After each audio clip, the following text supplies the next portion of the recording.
Hi, my name is Tyler Blackshear, and I'm glad y'all came out to listen to my speech today. It's going to be about love.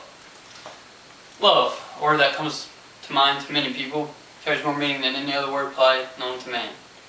Without love, no one would care. This word would not exist. There'd be no one to help people. Without love, it just wouldn't work. Now take a minute and think about what comes to mind when you hear the word love. Some of you may be thinking of a mother, a father, a deceased friend or relative, maybe even a pet, maybe even an iPod. No matter what, we all can agree that we all love something. I was asked the question not too long ago, what do I love? Who do I love? After much consideration, I've concluded that I love my father more than anything else in this world. He's always been there for me. He's given me more than anyone else could ever give. And that is why I love him. To begin with, there's never been a time when I haven't been able to count on my father to be there for me, without all the troubles and hard times I went through. He's always been there for me every step of the way. I've played basketball all my life, and he's always supported me in that. He's always been there for me to help me out, to push myself further. And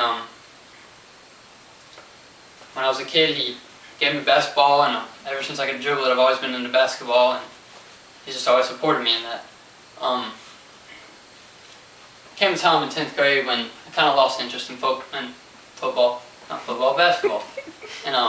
from basketball, and well, I just didn't feel like playing much anymore, so he told me that was fine, and I was kind of surprised. I figured he was going to be kind of upset because of all the money we put into it, playing the game and going through it, all the money we spent on goals and basketballs, and it took a while.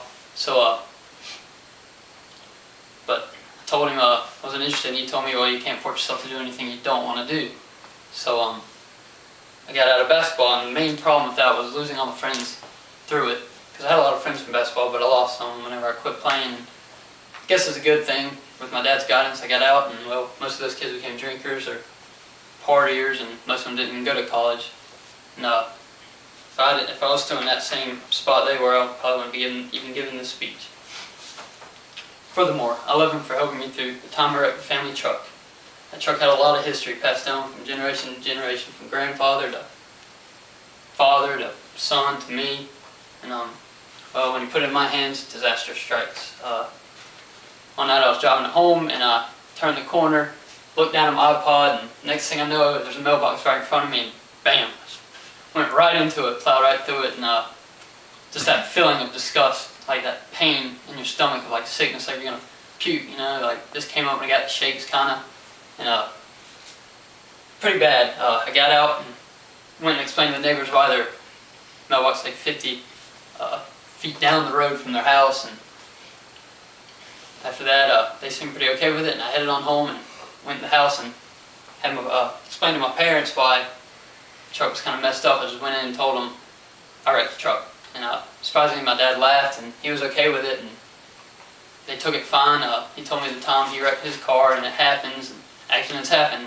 It really made me understand how like loved ones, you can forgive people through love, and you can always be there for people, and I realized I can do that for him and everybody else.